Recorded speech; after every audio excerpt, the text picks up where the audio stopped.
जय हिंद साथियों।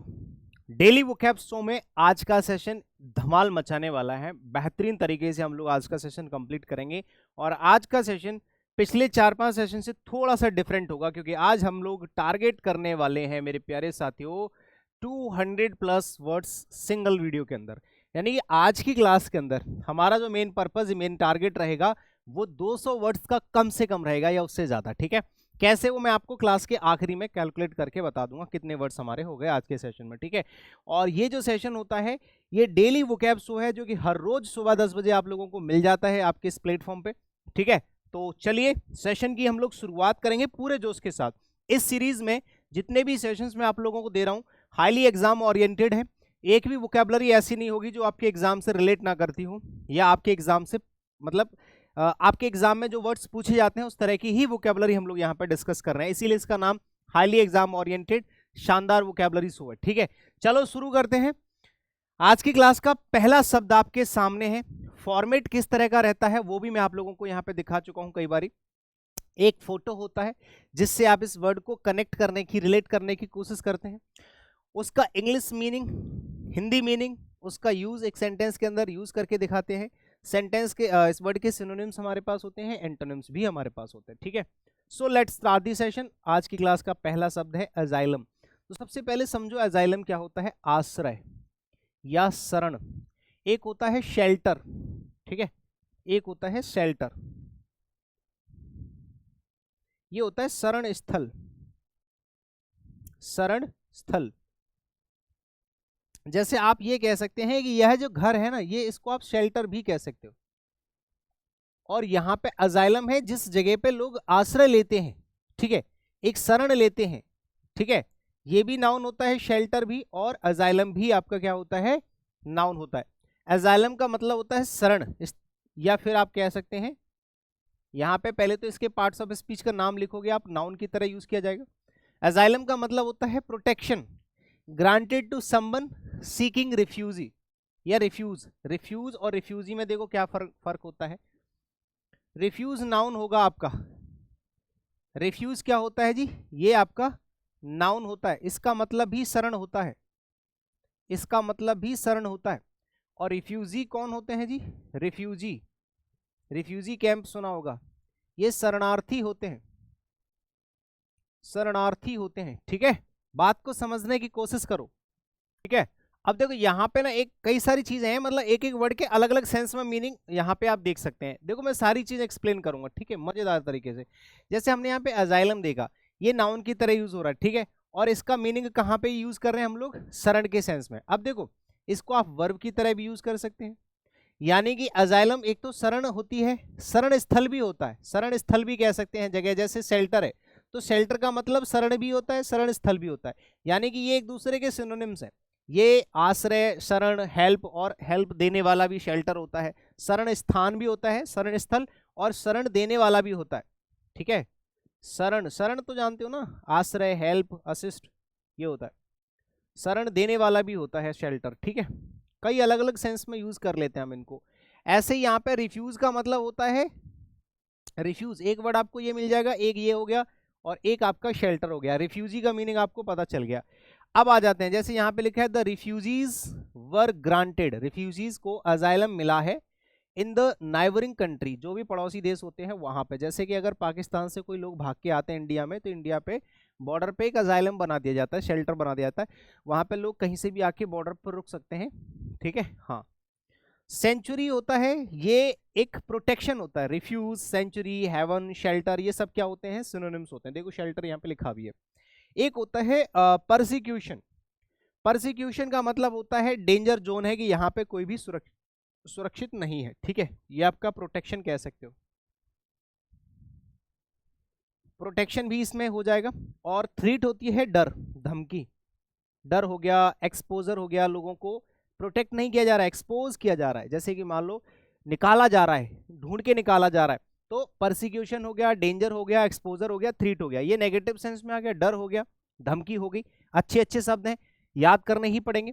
और ऊपर सिनोनिम्स हैं, सेंचुरी हो गया जहाँ पे प्रोटेक्शन ही होता है, सेंचुरी का मतलब अभ्यारण्य होता है वैसे तो, जहाँ पे पक्षी वगैरह रखा जाता है, लेकिन उनको सुरक्षित रखा जाता है, उनको कोई नुकसान नहीं होगा। तो उम्मीद है कि आपको ये वर्ड याद हो जाएगा। अब याद करने के लिए ट्रिक बनाना चाहो तो अजाइलम की क्या ट्रिक बना सकते हो? अजाइलम, अजाइलम को आलम से याद कर सकते हैं, ठीक है, आलम, या कुछ भी बना सकते हो अपने हिसाब से, स्टोरी बना लेना। क्योंकि मेन जो वर्ड्स होते हैं उनका याद रखना, जो इंपॉर्टेंट वर्ड है उनको याद रखना, याद करना, मेमोराइज करना, पढ़ना, वो जरूरी है। अगर किसी वर्ड की ट्रिक नहीं बन रही है, हम उस वर्ड को इग्नोर कर दें और वो इंपॉर्टेंट है, ये बहुत गलत होता है। और यही होता है आजकल, लोग ट्रिक्स सिखाने के चक्कर में मेन वर्ड्स, ऐसे जो इंपॉर्टेंट वर्ड्स हैं उनको छोड़ देते हैं। नेफेरियस एक शब्द होता है जो पार्ट्स ऑफ स्पीच में आपका एडजेक्टिव का काम करेगा, बिकॉज यहाँ पे ओ यू एस लगा हुआ है लास्ट में, आपने देखा ही होगा, ठीक है, ये रहा। तो ऐसा व्यक्ति जो किसी गलत काम के लिए जाना जाता है, ठीक है ना, दुष्ट आदमी है या पापपूर्ण है, बहुत कुख्यात व्यक्ति है, आप यहाँ पे लिख लेना कुख्यात, यानी कि लोग उसको जानते हैं, लोग उसको जानते हैं लेकिन गलत काम के लिए जानते हैं, लोग उसको जानते हैं लेकिन गलत काम के लिए जानते हैं कि वो कुछ गलत करता है, ठीक है ना।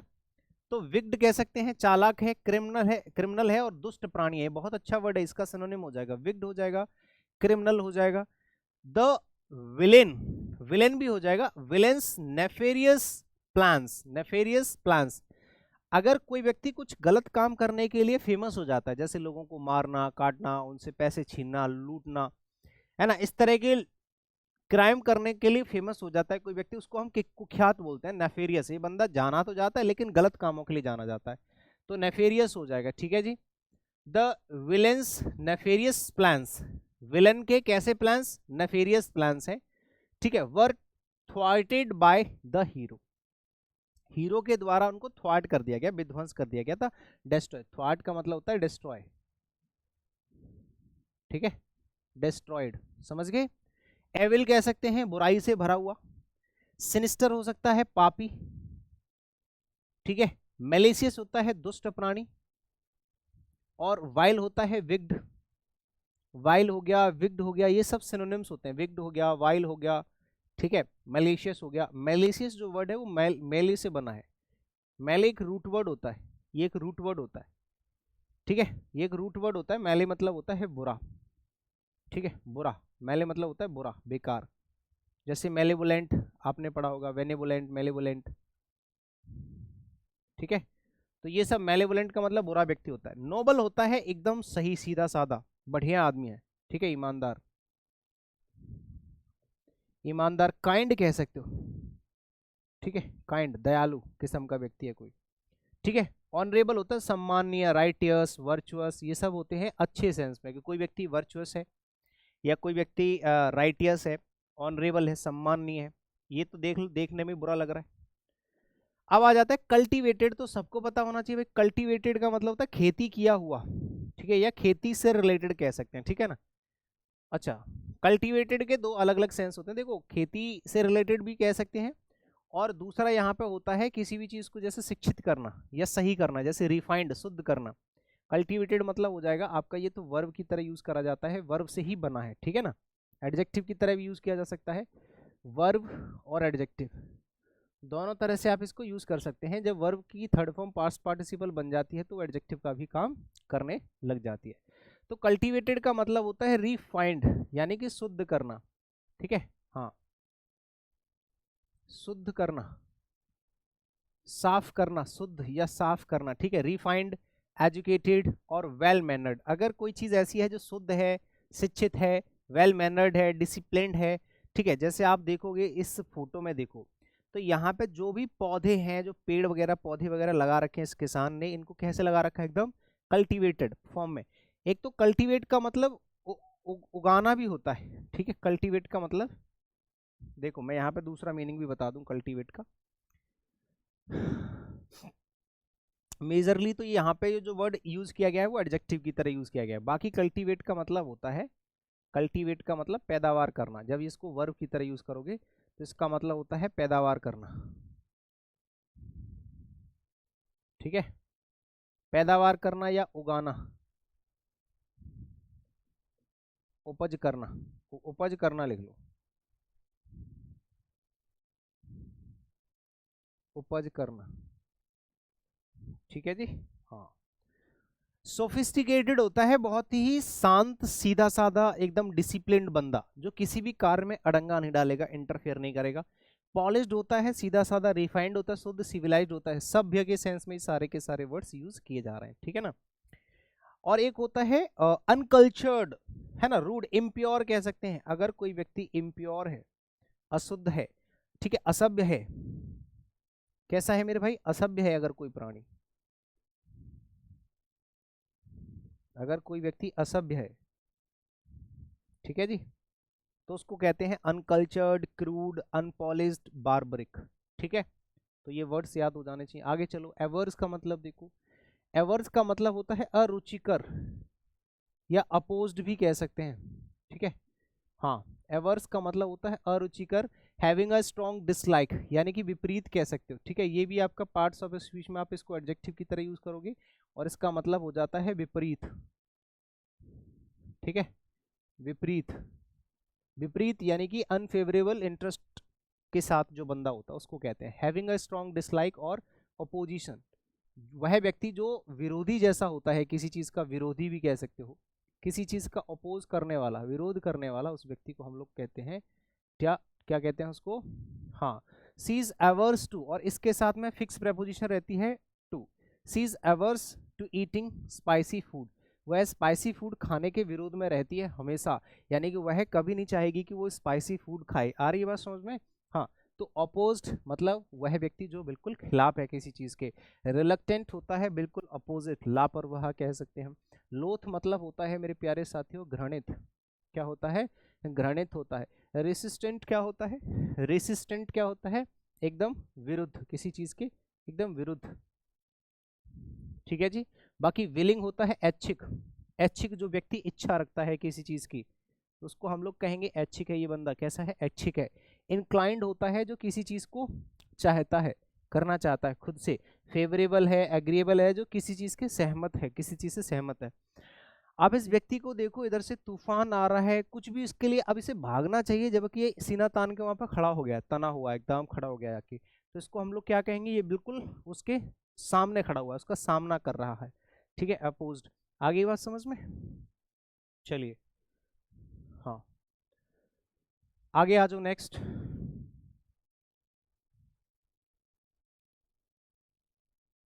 आगे आ जाओ नेक्स्ट, नेक्स्ट नेक्स्ट देखो, अपस्प्रिंग, सॉरी अपराइजिंग देखो, अपराइजिंग, अपराइजिंग देखो, अपराइजिंग भी आपका एडजेक्टिव की तरह यूज किया जाएगा, ठीक है, या नाउन की तरह भी यूज कर सकते हैं अपराइजिंग को, जेरेंट की तरह अगर आप यूज करोगे तो डिपेंड करता है। ये आपका नाउन की तरह भी यूज किया जा सकता है, ठीक है। तो अपराइजिंग का मतलब होता है अपनी आवाज उठाना, विद्रोह करना, ठीक है। आवाज उठाना यानी कि आवाज होती है ना, ऊंची आवाज, ठीक है, इसको कहते हैं एन एक्ट ऑफ रिवेलियन, ठीक है। रिवेलियन का मतलब होता है विद्रोह।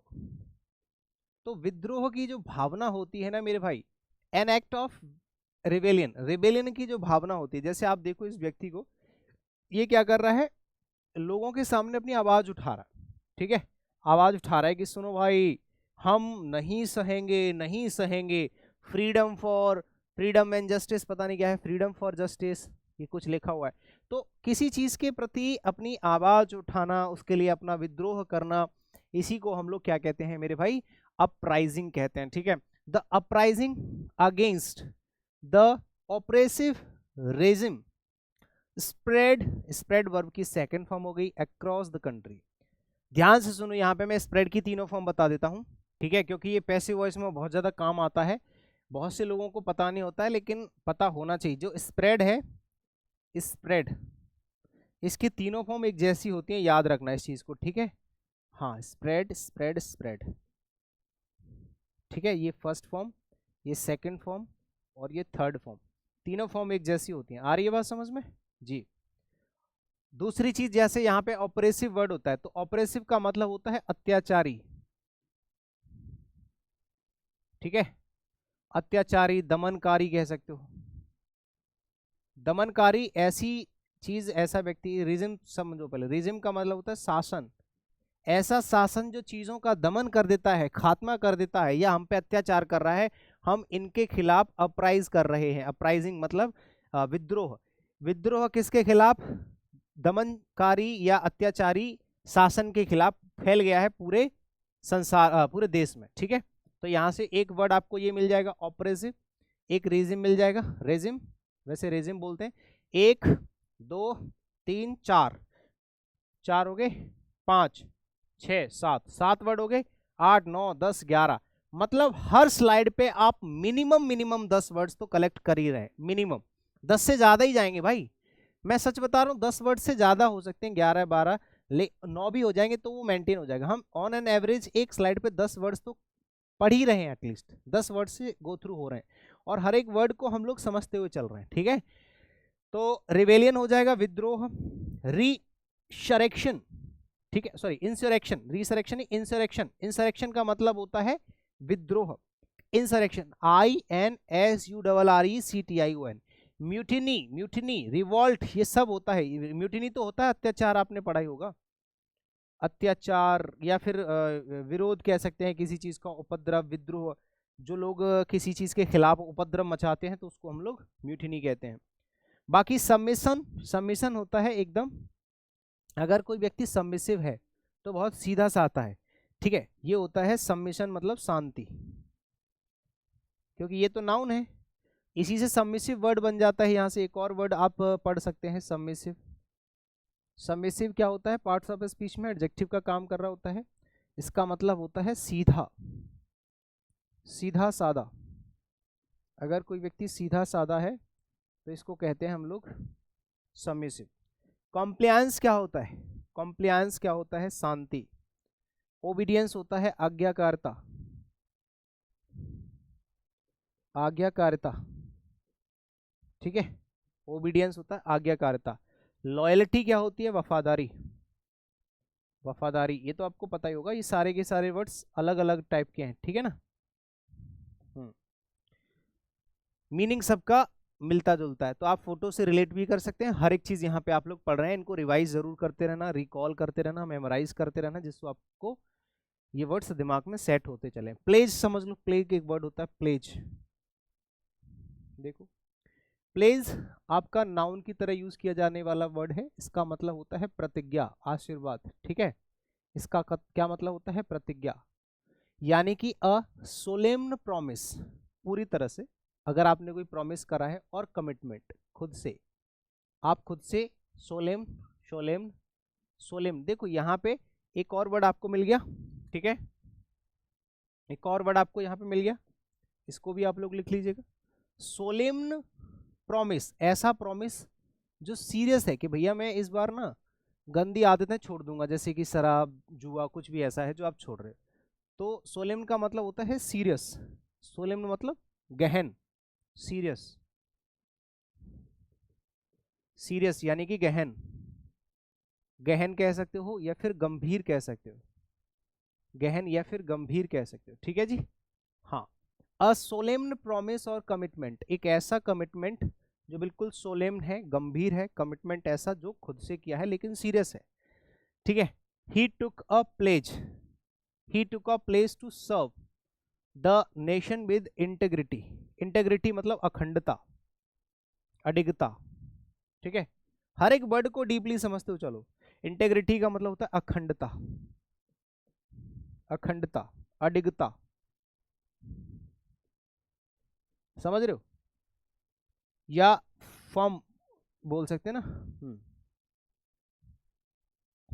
फर्म जानते हैं ना, मतलब अगर आपने कोई चीज ठान ली और आपने सोचा कि नहीं, चाहे कुछ भी हो जाए अब मैं यहां से नहीं हिलूंगा, उसको जो आपके अंदर की इंटेग्रिटी है, अखंडता की, नहीं कुछ भी हो जाए मैं यहां से अडिगता, मैं अडिग हूं, तो इंटेग्रिटी एक शब्द मिल गया।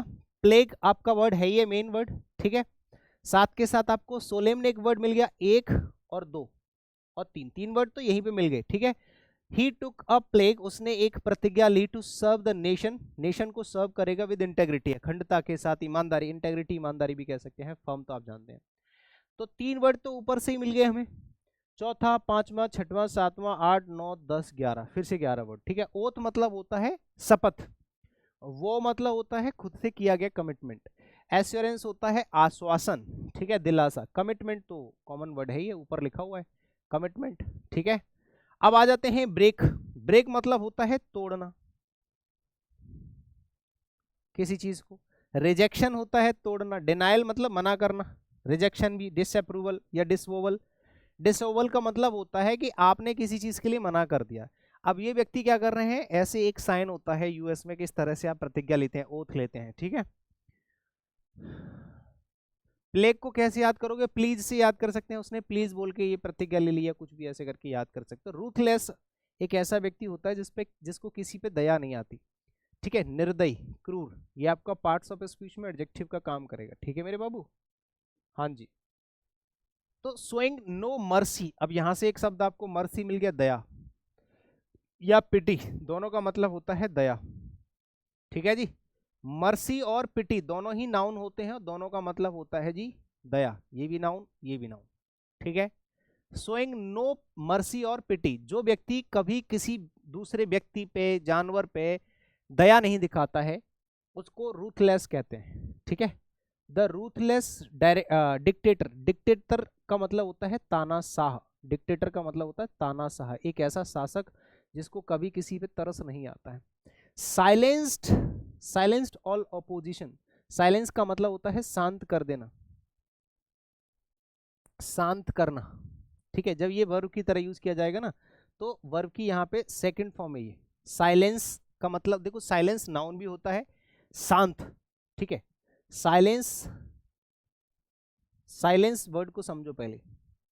साइलेंस जो वर्ड होता है ना, ये आपका नाउन की तरह यूज किया जाएगा और ये आपका वर्ब की तरह भी यूज किया जाएगा। जब इसको नाउन की तरह यूज करोगे तो इसका मतलब होता है शांति, ठीक है। और वर्ब, नाउन की तरह यूज करोगे तो शांति, वर्ब की तरह यूज करोगे तो इसका मतलब होता है शांत करना, किसी को शांत करना, किसी चीज को।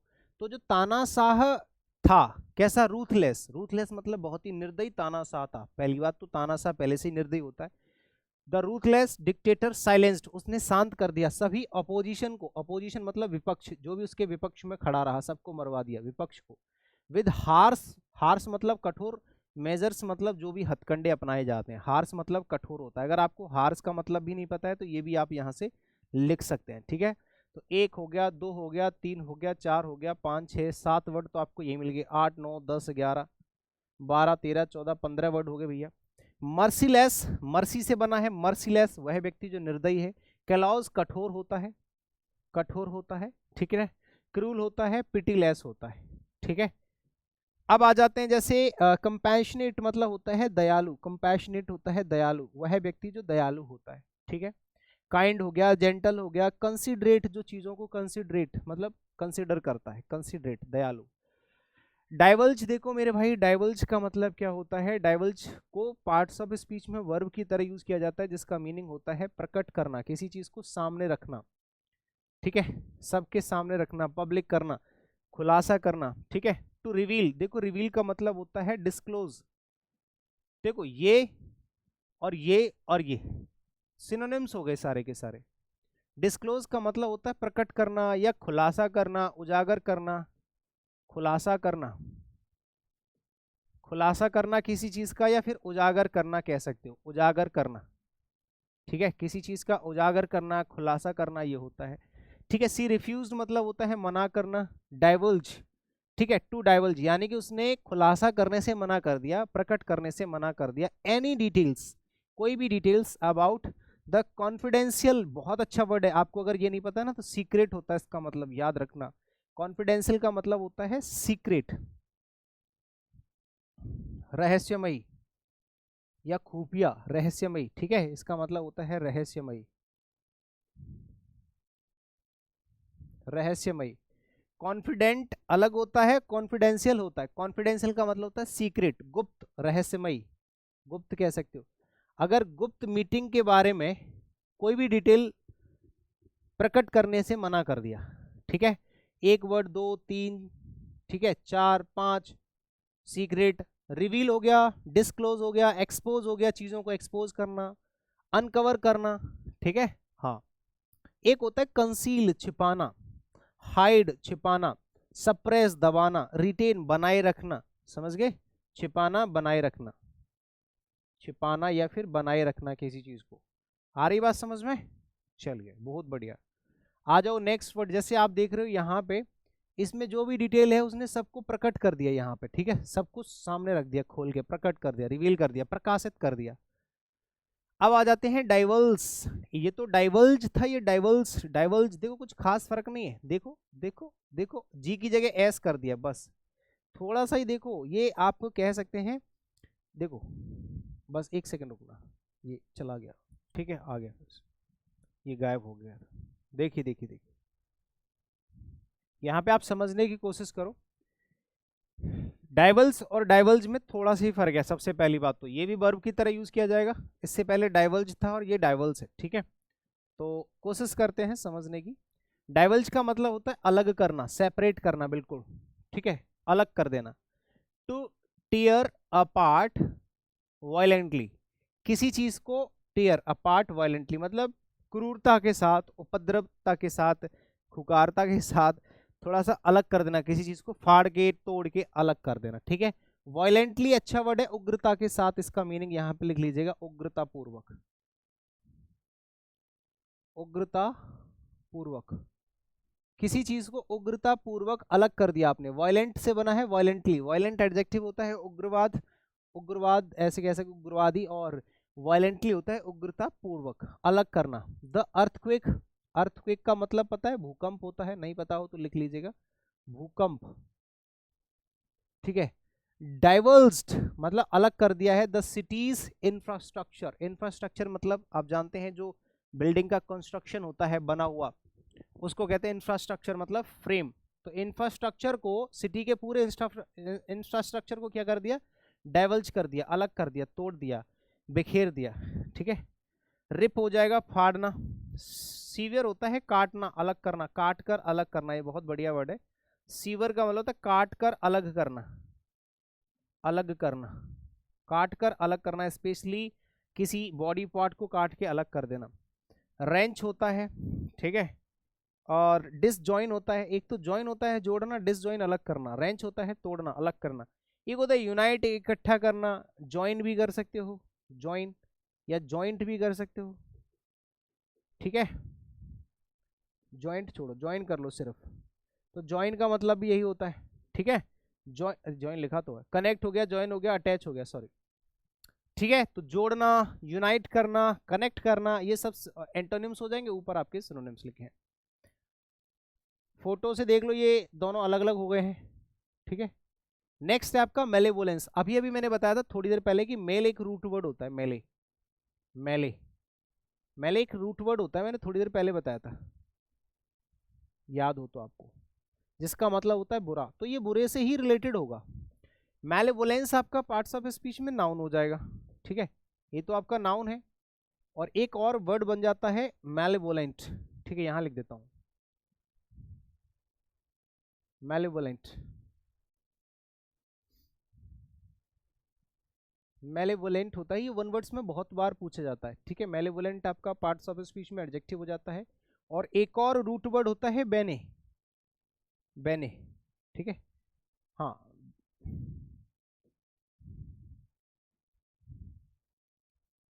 देखो बेने, देखो देखो, एक और होता है रूट वर्ड बेने, इसको यहाँ पे लिख लो, ये भी रूट वर्ड होता है, इसका मतलब होता है अच्छा, इसका मतलब क्या होता है, अच्छा, ठीक है। मेले मतलब होता है बुरा, और बेने मतलब होता है अच्छा, ठीक है। तो मेलेवोलेंट की जगह अगर आप बेनेवोलेंट कर दे तो BENE, ठीक है, बेनेवोलेंट, तो ये इसका अच्छे सेंस में यूज होगा।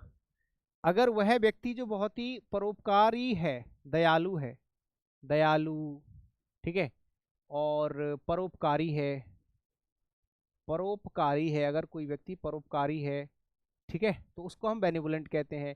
और मेलेवोलेंट जो होता है वो होता है बुरा व्यक्ति, ठीक है, बुरा आदमी, बुरा व्यक्ति, ठीक है, ये मेलेवोलेंट होता है, दुष्ट। तो मेले से और बेने से, बेनेडिक्शन एक वर्ड होता है, बेनेडिक्शन, बेनेडिक्शन का मतलब यही होता है, ये भी नाउन होता है, इसका मतलब होता है आशीर्वाद। तो आशीर्वाद तो अच्छा ही होता है भाई, है, आशीर्वाद क्या होता है, अच्छा ही तो होता है, आपको जो आशीर्वाद मिल रहा है वो कैसा है, अच्छा है।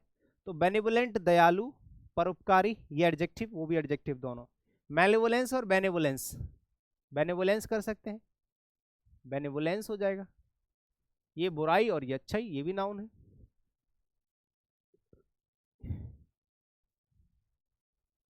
ये अच्छाई और ये बुराई, बुराई कह सकते हैं, द्वेष कह सकते हैं। द स्टेट ऑफ हैविंग और showing a desire to harm, लोगों को नुकसान पहुंचाने की जो इच्छा होती है आपकी, ठीक है, उसको कहते हैं मैलेवोलेंस। ठीक है, द मैलेवोलेंस इन हिज वॉइस, उसकी जो आवाज है उसके अंदर जो मैलेवोलेंस है ना, द्वेष जो है, was unmistakable as he delivered the threat.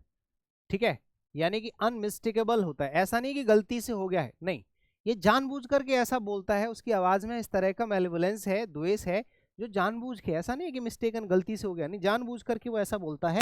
ठीक है, कि as he delivered the threat, कि उसने धमकी दे रखी हो। जैसे स्पाइट हो सकता है, मैलिस हो सकता है, हॉस्पिटलिटी, मैलिस का मतलब ही द्वेष होता है। ठीक है, विशियसनेस होता है, विशियसनेस, किसी व्यक्ति के अंदर विशियसनेस है, इसका मतलब है इस व्यक्ति के अंदर थोड़ी सी क्रूरता है। ठीक है, और बेनेवोलेंस ऊपर लिख ही रखा है मैंने, काइंडनेस कह सकते हो, जेनरसिटी उदारता होती है। ठीक है, उदारता है। कंपेशन होता है दया करुणा, दया किसी के ऊपर करते हैं हम लोग, दया करुणा।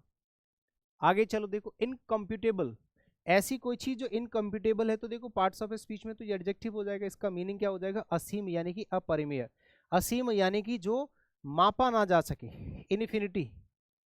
ठीक है, टू लार्ज, बहुत बड़ी, टू बी कैलकुलेटेड, ऐसी कोई चीज जिसको आप कैलकुलेट ना कर सको, तुम्हारी हमारे ऊपर असीम अनुकंपा है। द इनकम्प्यूटेबल वैल्यू, ऐसी वैल्यू जो कभी मापी ना जा सके, अनमेजरेबल। ठीक है, of the ancient artefact made it priceless, ऐसी चीज, पुराने समय की कोई ऐसी चीज है ना, कोई भी आर्ट वगैरह कुछ भी जिसको हम माप नहीं सकते आज के दौर पे। ठीक है ना, तो ये हो जाएगा इनमेजरेबल। इमेजरेबल, ऐसी कोई चीज जिसको नापा नहीं जा सकता। इनफाइनाइट, अनक्वांटिफाइबल, ऐसी कोई चीज जिसको क्वांटिफाई नहीं किया जा सकता, कैलकुलेट नहीं किया जा सकता। बाउंडलेस, जिसकी कोई बाउंड्री ही नहीं है। और मेजरेबल होता है सीमित, फाइनाइट लिमिटेड, डिफाइनेबल। ठीक है, ये ऐसी चीज होती है जो सीमित होती है। ठीक है जी, सीमित। आगे बात समझ में। नेक्स्ट, इनफ्यूरिएट क्या होता है, देखो इनफ्यूरिएट ये होता है वह व्यक्ति जो थोड़ा सा कैसा है, गुस्से से भरा हुआ, चिड़चिड़ा। पार्ट्स ऑफ स्पीच में इसको एडजेक्टिव की तरह यूज करते हैं। अगर कोई व्यक्ति चिड़चिड़ा जैसा है, चिड़चिड़ा, to make someone extremely angry, अगर हम किसी व्यक्ति को गुस्सा दिला देते हैं, गुस्से से भरा देना या भर देना, गुस्से से भर देना, चिढ़ाना। और इनफ्यूरिएट होता है वर्ब की तरह यूज किया जाएगा। ठीक है, वर्ब और एडजेक्टिव दोनों तरह से। चिड़चिड़ा भी होता है, जब इसको एडजेक्टिव की तरह यूज करते हैं तो इसका मीनिंग होता है चिड़चिड़ा। ठीक है, और वर्ब की तरह यूज करते हैं तो इसका मतलब होता है किसी को गुस्से से भर देना। हिज डिसमिसिव एटीट्यूड इनफ्यूरिएटेड, उसका डिसमिसिव जो एटीट्यूड है, चीज़ों को, हर चीज़ को इनकार करना, मना कर देना। जैसे आप कहोगे चल रहा है यार घूमने, नहीं, खाना खाने चले, नहीं, ये काम करें, नहीं, कुछ भी बोलो वो नहीं नहीं नहीं नहीं नहीं, मना करता रहता है, तो हमें गुस्सा आ जाता है यार, इसकी बात में, हर बात में मना ही होती है। हिज कावर्डर्स, ठीक है, कावर्कर्स, कोवर्कर्स, जो भी कोवर्कर्स होते हैं ना, नीचे काम करने वाले लोग हैं, वो हर चीज़ के लिए मना करता है, ये मत करो, वो मत करो, वो मत करो। तो ऐसा जो एटीट्यूड है ये लोगों को गुस्सा दिला देता है। किनको? कोवर्कर्स को। जैसे इनरेज करना, गुस्सा दिलाना, इंसेंस करना, किसी बुरी चीज को और तीव्र करना, एजिटेट चिढ़ाना, प्रवोक चिढ़ाना, उकसाना, भड़काना। काम होता है शांत करना, काम एडजेक्टिव भी होता है और वर्ब भी होता है, शांत भी होता है, शांत करना भी होता है। ठीक है, सूद हो गया, प्लेसेट हो गया, पैसिफाई होता है शांत करना। तो ये इस तरह के वर्ड्स हो गए, इनके मीनिंग्स आपको पता चल गए। नेक्स्ट है आपका अटरली। अटरली का मतलब देखो क्या होता है, पूरी तरह, 100%, कंप्लीटली। ठीक है, पार्ट्स ऑफ स्पीच में इसको क्या कहेंगे भैया, एडवर्ब की तरह यूज करते हैं इसको। कैसे? एडवर्ब की तरह। तो इसका मतलब होता है 100%, यानी कि कंप्लीटली। ठीक है, तो आप कह सकते हैं कंप्लीटली और एब्सोल्युटली। तो एब्सोल्युटली एक वर्ड नया मिल जाएगा, अटरली, कंप्लीटली, एब्सोल्युटली, ये 3 वर्ड हो गए। हालांकि इसमें देखो कंप्लीटली नहीं लिखा है, तो अब देखो 3 वर्ड तो ऊपर हो गए, totally, entirely, Holi, fully, completely, absolutely. और पार्शियली होता है विभाजित, भागीय। इनकम्प्लीटली, फ्रैक्शनली, पार्टली, विभाजित, आधा अधूरा। नेक्स्ट है आपका क्रेडेंस। देखो क्रेडेंस का मतलब क्या होता है, जैसे आप देखो यहाँ पे ये व्यक्ति पूरा अकेला है 100%, और इधर है आपका क्रेडेंस, क्या है, हाँ क्रेडेंस। देखो क्रेडेंस का मतलब होता है क्रेडेंशियल से बना है, क्रेडेंशियल। देखो क्रेडेंस कहाँ से बना है, एक और वर्ड मैं बता दूं जो आपको पता होगा, क्रेडेंशियल। क्रेडेंशियल का मतलब होता है विश्वासीय या विश्वास, क्या बोलते हैं उसको, विश्वसनीय, विश्वसनीय। अगर कोई ऐसी चीज है जिस पे आप भरोसा कर सकते हैं, विश्वसनीय है अगर कोई चीज, तो उसको हम लोग कहते हैं बिलीफ और acceptance of something as true. कोई ऐसी चीज जिसकी किसी भी चीज को आप सच मान लो, है ना, हाँ, सच मानने का जो बिलीफ है उसको कहते हैं the new evidence. The new evidence gave credence. Credence मतलब आप जानते हैं ना, भरोसा होता है। क्रीडेंस होता है भरोसा, और क्रीडेंशियल होता है भरोसेमंद या विश्वसनीय। जैसे फेथ कह सकते हैं, ट्रस्ट कह सकते हैं, कॉन्फिडेंस कह सकते हैं, रिलायंस कह सकते हैं। डाउट है संदेह, स्कैप्टिशियन, स्कैप्टिसिज्म, डिसबिलीफ और डिस्ट्रस्ट, ये होता है अविश्वास। इसको कहते हैं अविश्वास, इसको कहते हैं अविश्वास। ठीक है जी। अब देखो ये व्यक्ति पूजा पाठ कर रहा है जाके किसी धर्म स्थल पे, तो ऑब्वियसली ये क्या करेगा, क्रेडेंस कर रहा है, भरोसा है इसको, ट्रस्ट है इसको। नेक्स्ट है आपका अनब्राइडल, अनियंत्रित। देखो ब्राइडल का मतलब क्या होता है, समझो, ये आपका पार्ट्स ऑफ स्पीच में एडजेक्टिव का काम करेगा। ब्राइड, ब्राइडल समझो पहले, ब्राइडल जो जानते हो ना, ब्राइडल, वैसे इसको रिडल बोलते हैं, अनरिडल बोलते हैं इसको, रिडल। ठीक है, रिडल का मतलब होता है लगाम लगाना। ठीक है, ये आपका पार्ट्स ऑफ स्पीच में वर्ब हो गया। ठीक है, रिडल का मतलब होता है लगाम लगाना। ठीक है जी, हाँ, तो उसी से बना है ये रिडल्ड, मतलब लगाम लगाया हुआ, जिस पे आपकी लगाम हो, नियंत्रित हो, तो उसको हम क्या बोल सकते हैं, रिडल्ड बोल सकते हैं। जैसे अगर रिडल को हमने रिडल्ड कर लिया, तो रिडल्ड आपका वर्ब की थर्ड फॉर्म होगी, ये आपका एडजेक्टिव का भी काम करेगा, तो इसका मतलब हो जाएगा नियंत्रित।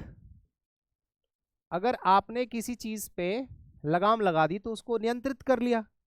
ठीक है, तो ये नियंत्रित हो गया, और ये होता है नियंत्रण में लाना या लगाम लगाना।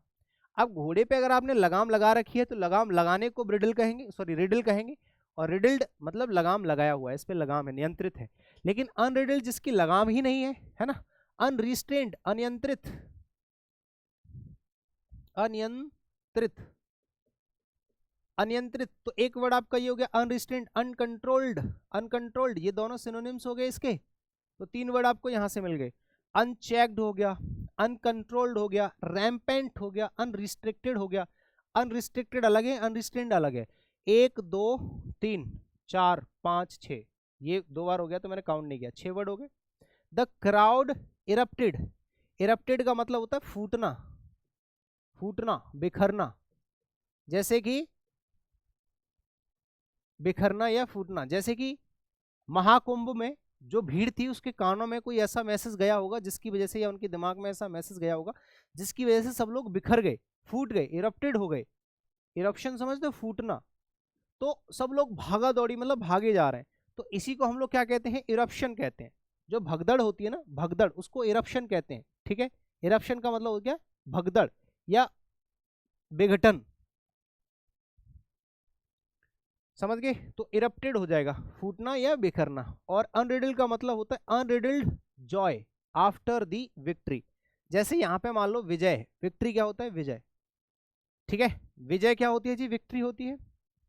अब उस विजय की वजह से जैसी जीत हुई उसके बाद लोगों में जो अनियंत्रित जॉय थी, अनियंत्रित, अनियंत्रित खुशी, उसमें सब लोग क्या हो गए, इरप्टेड हो गए, इरप्टेड हो गए, विघटन मतलब भगदड़।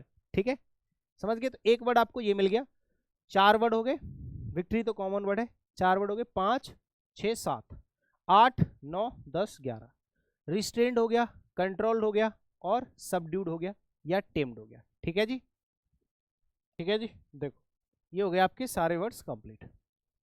आज की क्लास में हमने 17 स्लाइड्स देखो पकड़ी हैं, 17 से ज़्यादा है। ठीक है, तो आज की क्लास का अगर आप कैलकुलेट करोगे तो बाकी की क्लासेस से हमारे ज़्यादा है, शायद 90, देखो मैं चेक करके कितनी स्लाइड्स हैं आज की क्लास में, टोटल कितनी स्लाइड्स है, 21 है, 21 स्लाइड्स आई थिंक। या 21 नहीं होंगे तो कम होंगे, देखने में पता नहीं चल रहा है, इसमें टोटल 21 दिखाई दे रहा है। लेकिन आप देखोगे तो कम से कम हमारे पास आज की क्लास में अगर मान लो 17 भी होंगी तो 17 मल्टीप्लाई बाय 10 और 12 तो 170 180 वर्ड्स तो हमारे पास हो गए। तो इसी तरह का कलेक्शन हर रोज हम लोग कलेक्ट करते हैं।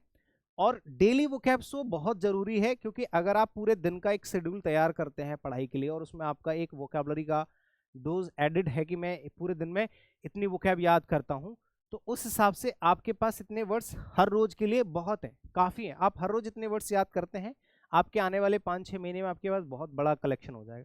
और ये वो वोकैबलरी है जो कम पढ़ोगे लेकिन अच्छे से पढ़ोगे तो इन्हीं में से आपको सारी चीजें मिल जानी है।